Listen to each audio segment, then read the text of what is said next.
con il padre, con la visuale di San Benedetto naturalmente, e poi il suo potere contro i demoni esorcista. Ma qui sta guardando il sottolineare come un frate. Però sta convertendo il padre. Perché prima di chiamarlo, no? Perché quello lì va retto che lo sottolineava. Fino al momento del sogno, sì. Questo è precedente.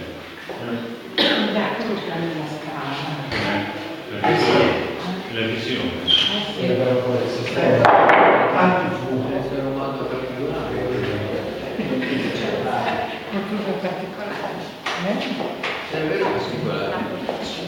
Poi si esce fuori.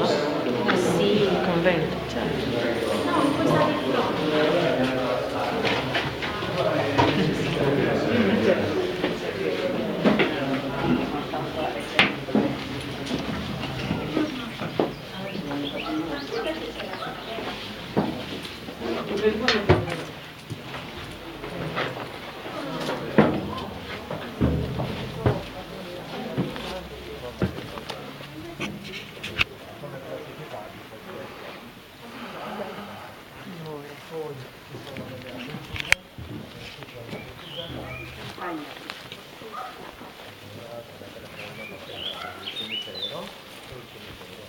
No, questa di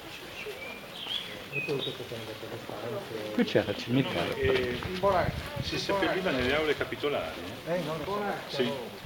Nel mondo benedettino, a Camaldoli non avviene, ma nel mondo benedettino tradizionalmente le sepolture sono nell'aula capitolare.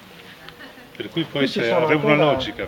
Questo anche se hanno fatto una bonifica, ma ho visto già che dei bambini l'altro giorno stavano lì a rovistare, ho visto già delle ossa. Quindi non è stato... Ancora sono qui?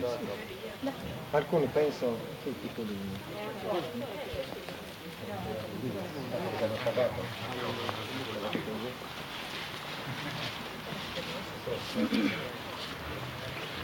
Cosa ci rimane? Perché il concetto era che Ecco, è un pezzo.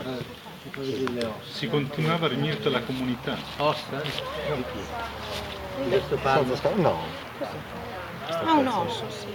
Questa sarebbe stata l'aula. Aula capitolare. Ma era praticamente di tutti oppure solo per... Non lo so. E quindi se era tradizione in alcuni camaldolesi di seppellire nell'aula capitolare. Benedettina più che camaldolese, cistercense benedettina. Per il concetto che si riunisce tutta la comunità in capitolo. Perché qui ci sono voci che andavano Andatemi su di monastero. Cioè che dopo che è stato abbandonato, non sappiamo, forse nel 1400.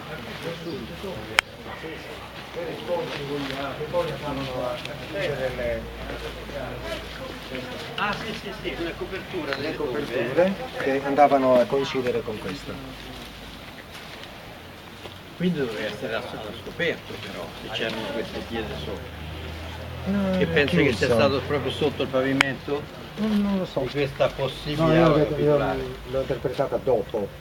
Sì. Ecco, però se qualche volta c'era questa... Però anche all'Eremo c'era la tradizione di seppellire nell'aula capitolare. C'era anche all'Eremo? Sì, proprio sotto il pavimento. Ma nel presbiterio, quelli in concetto di santità. In presbiterio accanto all'altare lo mettevano. Ma Non nella so, sala io del non capitolare entro, mettevano io tutti. l'ho messo dopo questa perché... Non è che facevano distinzione. Comunque sì, è una cosa tradizionale mettere i morti nell'aula del capitolo. Aspetto la novità, ma non... E praticamente fino alla rivoluzione francese, poco prima. Dopo proibirono di seppellire sotto gli abitati. I monaci. Non ero. No, non era il cimitero dei monaci sicuramente.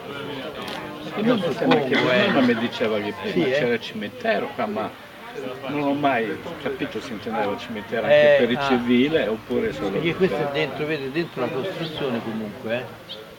È era dentro coperto qua, era dentro allora. Questa era una sala. Era una sala, doveva essere. La sala sembrerebbe la sala capitolare, dove le comunità si riunivano a fare l'assemblea per decidere le cose. Aula capitolare.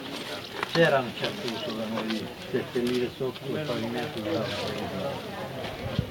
Io sono di qua, ma non ho mai detto salvo se c'era però lo dovrebbe andare, perché quando giudicate ormai è stato sfasciato, è stato marchesato, dagli spagnoli ormai erano presenti, Erano mandato via gli ordini Sarebbe religiosi. interessante anche fare il coro sui priori, perché sono citati te che secondo me c'era uno Pedro Perugino, penso che sia Perugino, un altro Genovese, poi ce n'era anche un altro. Da dove venivano? Da dove venivano.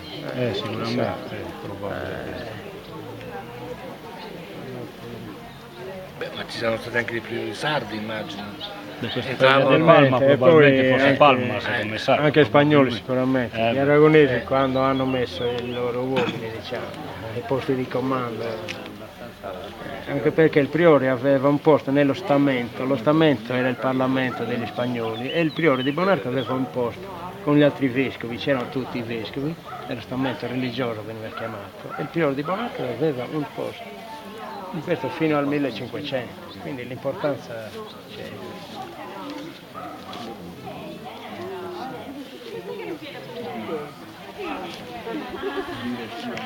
Scopri